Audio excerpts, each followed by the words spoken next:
do Senhor vai fazer a diferença na tua vida, na minha vida e na vida daqueles que creem no poder de Deus.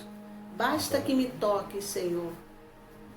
Às vezes a nossa alma está tão cansada, com tantos problemas que nós carregamos, que basta apenas um toque do Senhor.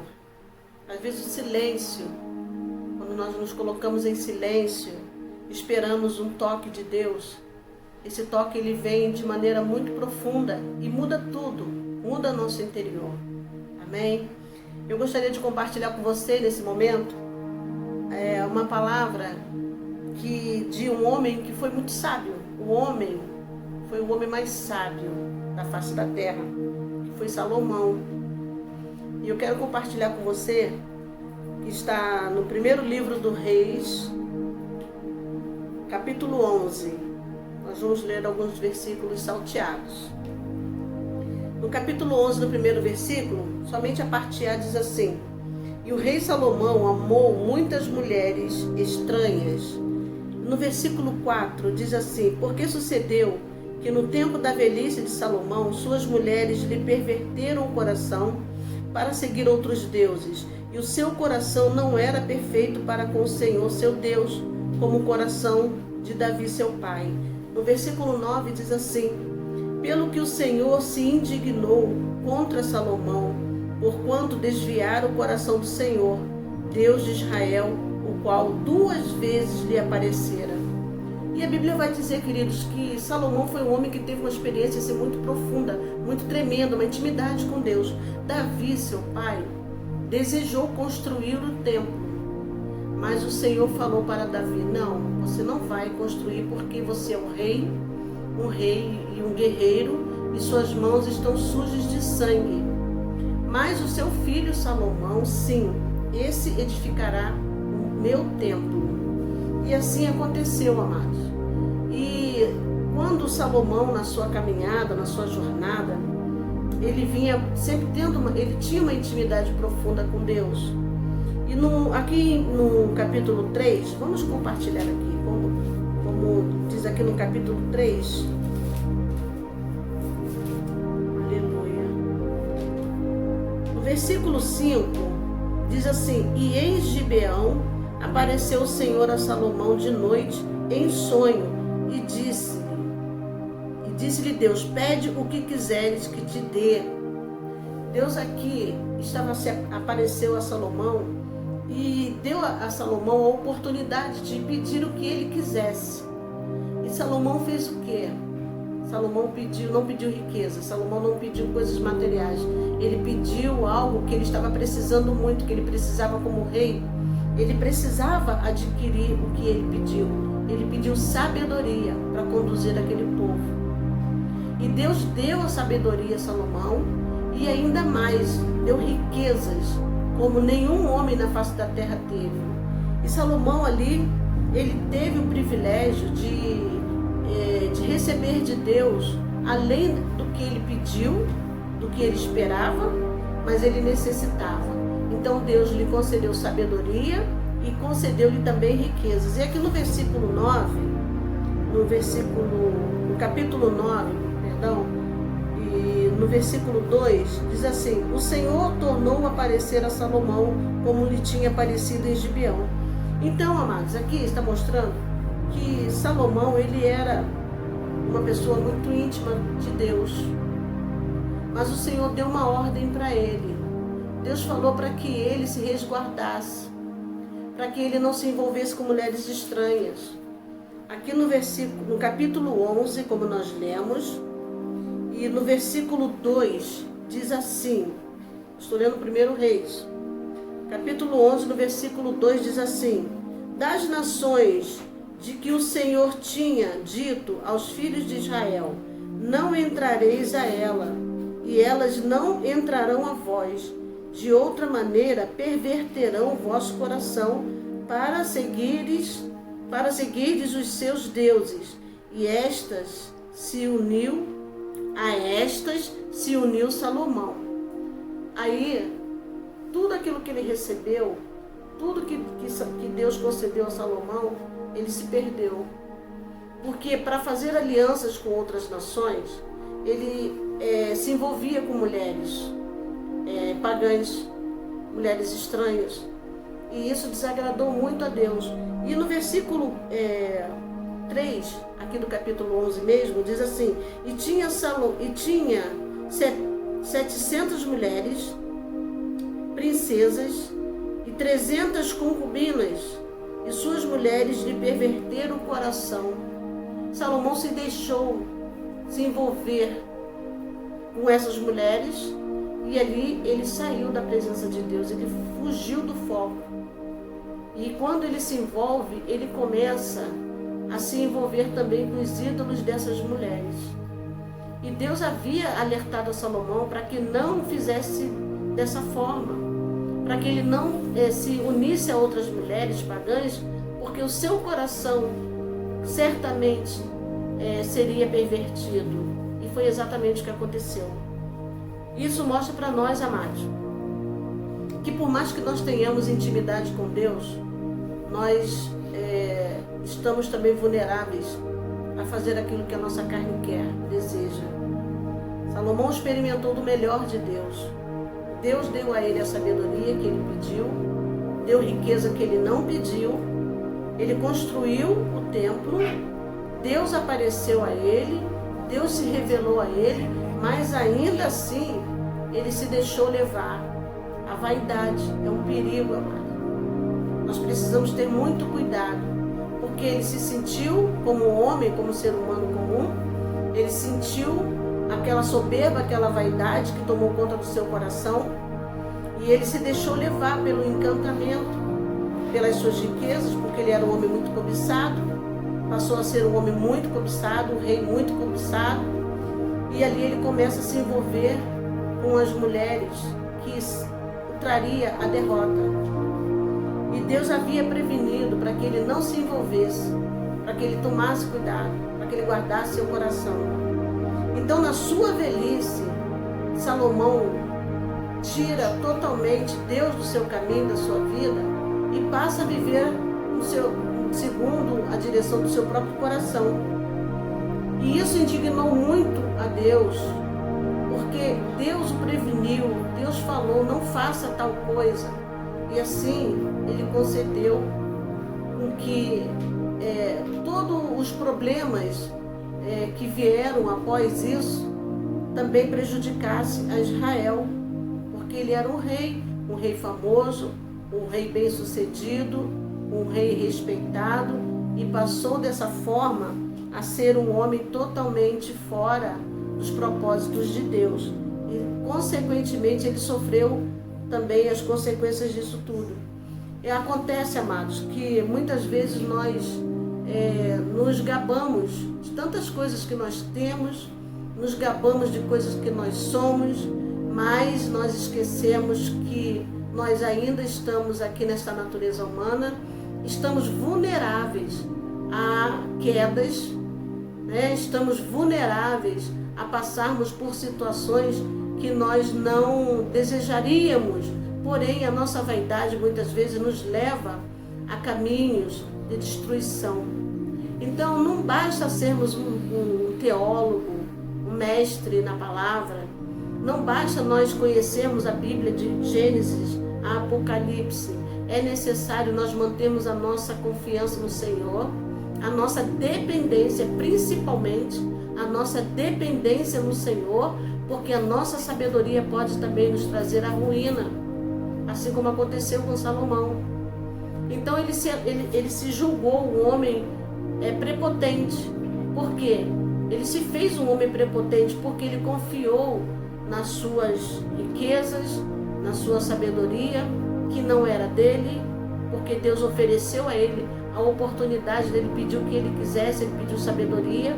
Então ele não tinha sabedoria, ele recebeu essa sabedoria e ele jogou fora essa sabedoria. E muitas vezes, amados, nós não sabemos administrar aquilo que Deus nos dá, o que Deus nos concede, porque nós tiramos Deus de jogada e colocamos o nosso eu, porque eu sei, porque eu faço, porque eu posso. Só Deus pode todas as coisas, porque sem Deus nós não somos absolutamente nada, não somos nada. E nós precisamos aprender, queridos, que tudo que realizamos aqui na terra é pela misericórdia de Deus, tudo que temos. Não tem esse pastor famoso, não podemos admitir que essas coisas venham tirar a nossa vida do propósito de Deus. Não existe ninguém mais santo do que ninguém. Nós nos esforçamos para fazer o melhor, para nos dedicarmos à obra de Deus, mas temos que ter a humildade de reconhecer que nós não temos nada, que nós não somos nada e que Deus, sim, Deus é tudo em nós. Salomão aqui, depois dele ter conquistado tantas coisas, Deus aqui no versículo 14, do mesmo capítulo 11, vai dizer que Deus suscita adversário contra Salomão. Por quê? Porque Salomão não cumpriu os propósitos de Deus. E quando o servo de Deus não cumpre os propósitos de Deus, Deus pode sim fazer assim como fez com Salomão, fazer com qualquer um de nós. E nós precisamos estar muito atentos, porque não é o título que vai dizer que nós somos alguma coisa, que somos melhores do que ninguém, não. Quantas pessoas hoje estão querendo, né, se colocar no lugar de pastor, né? Ah, eu quero ser pastor, mas não é assim, não é dessa forma, né? Porque quem chama é Deus. Nós não podemos dizer eu quero ser isso, eu quero ser aquilo, não, amado. Nós não queremos nada, nosso querer é nada. Quem sabe da nossa vida, quem vai nos conduzir, quem vai nos eleger é Deus. Deus aqui escolheu Salomão para levantar o templo, para edificar o templo. E Deus aparece a ele 2 vezes. E quando o templo, lá em 2 Crônicas, vai falar que quando o templo estava pronto, Deus ele encheu aquele local, aquele templo, com a sua glória, com a sua presença. E depois de velho, depois de ter passado por tudo isso, né, lá em Lamentações, né, o Senhor Salomão vai dizer que tudo é vaidade. Tudo é vaidade. E é verdade, amado. Tudo é vaidade. Nós só podemos falar daquilo, né, com certeza, com convicção, quando nós passamos por um problema ou por alguma coisa na nossa vida, com propriedade. E Salomão, ele começa já no fim da sua vida, ele começa a falar que tudo é vaidade. E é verdade, amado. Ele fez de tudo enquanto ele era novo, estava na presença de Deus. Depois, na caminhada, na sua jornada, ele começa a desviar os seus pés da presença de Deus. E quando ele já está bem velho, já com a idade bem avançada, ele reconhece que tudo era vaidade. Tudo que ele fez era vaidade. E é verdade, ele traz um ensinamento para nós daquilo que ele viveu, daquilo que ele passou. E ele conta as suas próprias experiências. Porque muitas vezes, amados, nós, quando vamos aconselhar alguém, muitas vezes nós já passamos por aquele problema que aquela pessoa está passando. A gente aconselha, a gente orienta, mas aquela pessoa naquele momento não está querendo seguir os nossos conselhos e tomam seus próprios rumos. Mas passado o tempo ela vai perceber que ela poderia sim ter evitado aquela situação. Chega lá no final, aquela pessoa vai reconhecer que aqueles conselhos que ela recebeu poderia ter evitado grandes transtornos nas suas vidas. E é assim que acontece, né? Quantas vezes Deus está enviando pessoas para nos orientar, para evitar de nós passarmos por tantos problemas, por tantas adversidades, né? E a gente às vezes ignora. E quando a gente passa pelo problema, a gente não se dá conta do que a gente recebeu anteriormente.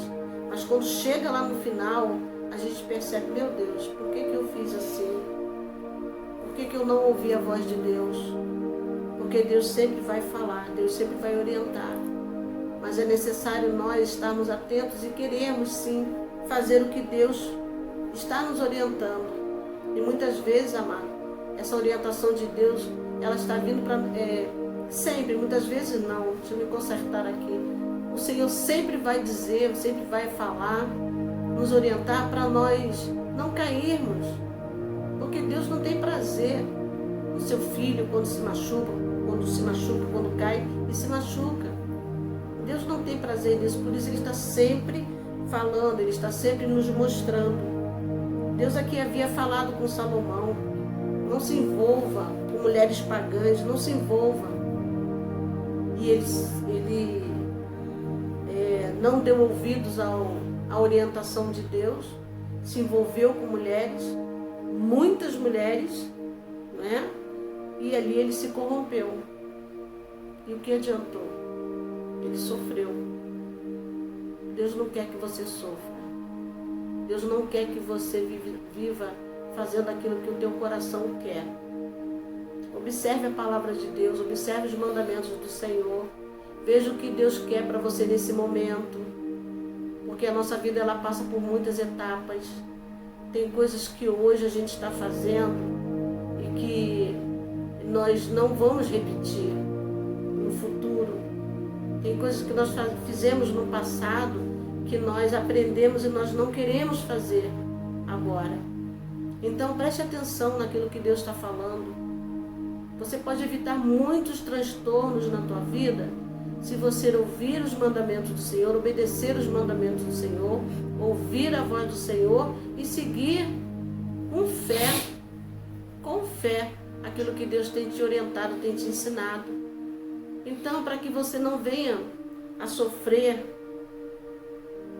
pare um pouco. Ouça a voz do Espírito Santo. Deixa o Espírito Santo falar no teu coração. Se você já estiver indo no meio do caminho, pare. E se Deus falar retroceda, você retrocede. Deixa Deus conduzir, segurar nas tuas mãos e te conduzir. Porque se Deus está falando para você parar, para você analisar, para você ponderar, é para você não cair lá na frente, não se machucar. Porque cair, todos nós estamos sujeitos a cair, sim. Mas o Senhor quer evitar muitas quedas que nós mesmos às vezes provocamos, para nós mesmos. Então muitas vezes nós mesmos tropeçamos naquilo que nós colocamos, nos obstáculos que nós colocamos no nosso caminho. Mas Deus quer que isso seja evitado. Assim como Deus falou para Salomão: eu te avisei 2 vezes, eu apareci para você 2 vezes, falando com você. Mas você preferiu seguir o teu coração. Nesse momento eu quero dizer para você, eu não sei aquilo que está acontecendo na tua vida, eu não sei. Eu não sei se você de repente está muito desejoso de fazer algo que o teu coração está querendo, mas a Bíblia vai dizer que o coração do homem é enganoso, é enganoso. Não entre nesse engano. Não deixa teu coração te conduzir, não faça isso. Deixa o Senhor te conduzir. A palavra de Deus é viva, é eficaz. Deus tem resposta para tudo e para todos que clamam, que chamam por Ele. Então apenas creia e deixa o Espírito Santo de Deus te conduzir. Amém? Não faça como Salomão. Não entre por caminhos que vão te trazer doenças, que vão te trazer problemas, transtornos verdadeiramente. Mas siga a voz de Deus. Ouça a voz de Deus e siga a voz de Deus. Amém? Quero orar por você. Senhor, nós te damos graças, Senhor amado, porque a tua palavra sempre vem confrontar, Senhor amado, com a nossa realidade, com aquilo que nós não queremos ouvir. Mas muitas vezes, Senhor, nós tomamos decisões tão precipitadas, decisões erradas. Nós fazemos escolhas erradas, nós não queremos ouvir a tua voz, Senhor, e muitas vezes nós mesmos procuramos, cavamos, Senhor, para nós, Senhor amado, problemas que poderiam ser evitados. Mas nós queremos pedir nesse momento, Pai, abençoa teu servo, tua serva, Pai, que nesse momento, Senhor, está em dúvida do que fazer, mas, Senhor, o Senhor tem a resposta certa. Aliás, a resposta final vem da tua boca. Então orienta essa vida, Pai, que precisa seguir em frente, mas precisa também, Senhor amado, seguir seguro de que o Senhor está cuidando, de que o Senhor está orientando, Pai. Em nome do Senhor Jesus, meu Deus, porque a tua palavra ela não volta vazia. Assim como o Senhor falou com Salomão, o Senhor tem falado conosco da mesma forma, Pai. E não é a nossa sabedoria, não é o nosso diploma, não é a nossa divisa, não é o nosso conhecimento. Tudo isso é trapo de imundícia, Senhor. Porque a sabedoria verdadeira vem de Ti, vem do alto. E o Senhor deixou revelado na Tua palavra. E é essa sabedoria que nós queremos para a nossa vida, para nós evitarmos muitas quedas, em nome de Jesus. Amém. Glória a Deus, Deus te abençoe em nome de Jesus. Toma posse da tua vitória. É o que nós sempre falamos, mas é real. Toma posse da tua vitória, seguindo em frente, porque Jesus está voltando. Deus te abençoe em nome de Jesus. Amém. Glória a Deus.